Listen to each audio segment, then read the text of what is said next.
What's up, guys? Just want to do a hopefully quick video for you. I'll try not to get too long-winded here. I don't have this super scripted, but on the bucket theory, skill training versus sports performance. This is a really important topic. We've done a lot of on this before, but hopefully this will give you a little bit of a different perspective on some of the same things, right? So we're talking about skills training, sports performance training, skills training, things like camps, showcases, club programs, things like that. Especially with the spring coming around, we got baseball, volleyball, basketball. All these things are going to be going strong. And it's really important to know the difference between the skills training and the sports performance training and kind of where you should live and when, right? So the bucket theory, we're trying to fill buckets that aren't already full, because the more other buckets that we can have full, the more it's going to help the main buckets that we need, right? So coming in here, skills.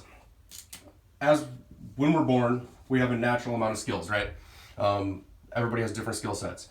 As we get older, we can continue to develop those, right? Like when I'm really young, skills training is very, very important. Like teaching me how to hold the bat, hand-eye coordination, things like that, how to actually like pass, how to serve overhand.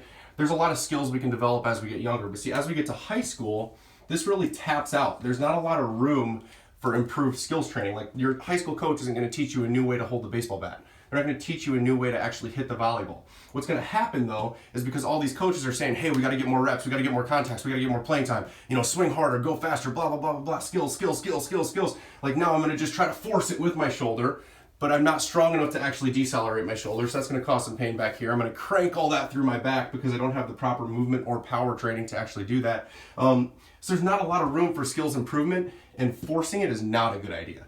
So that bucket's pretty much already full. So let's look over here, the sports performance training bucket. There's a lot of different buckets within sports performance training, right? We got injury prevention, movement, speed, power, strength, conditioning. There's a lot more as well. So let's just take this one team at a time. So we have a cross country team. Their conditioning bucket is already very, very full, right? These kids run like 8 miles every single day before breakfast. Their conditioning bucket, super full already. We don't need to really do anything there. We had a cross country team. We didn't allow them to run over 3 miles each week, just 3 miles per week. We told them to trust us for 15 weeks. All we did was strength, movement, power, injury prevention. All of their conditioning was short power circuits, 15 seconds, 10 seconds at a time.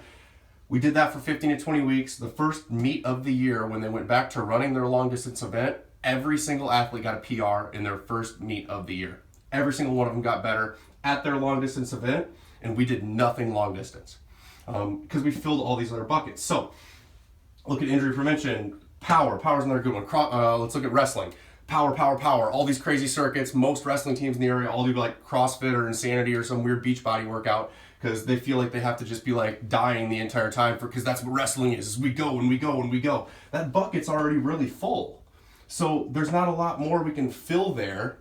So why not focus our attention on these buckets? Because see, when you focus your attention on other buckets that aren't full, they end up spilling over. This strength one though is super important because see, the strength bucket actually isn't there.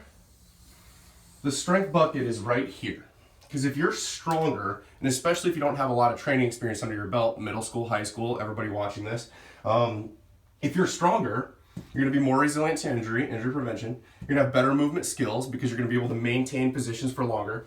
You're going to have more power because you're stronger. You're going to be able to put more force in the ground. You're going to be able to jump higher, more speed, same thing. Force in the ground, getting your leg around quicker to put force into the ground.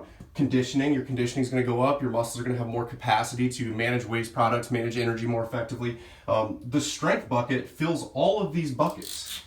The strength bucket fills in every single one of these. Now, the other last thing tying all of this together, if you have filled all of these buckets, or all of these buckets at least get more full, your skill bucket now becomes bigger. Because if you're more resilient to injury, you can move better, you're more powerful and explosive, you're faster, you're better conditioned, and you're stronger, now you have a whole new toolbox of skills that you can work on developing.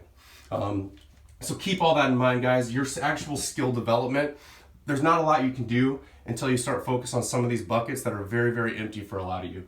So keep that in mind as you approach this spring season. Skill training versus sports performance training. Fill the buckets that need to be filled. Fill the buckets that are going to spill over into all of the other buckets. Hope you enjoyed this video. Comment below with any feedback or questions.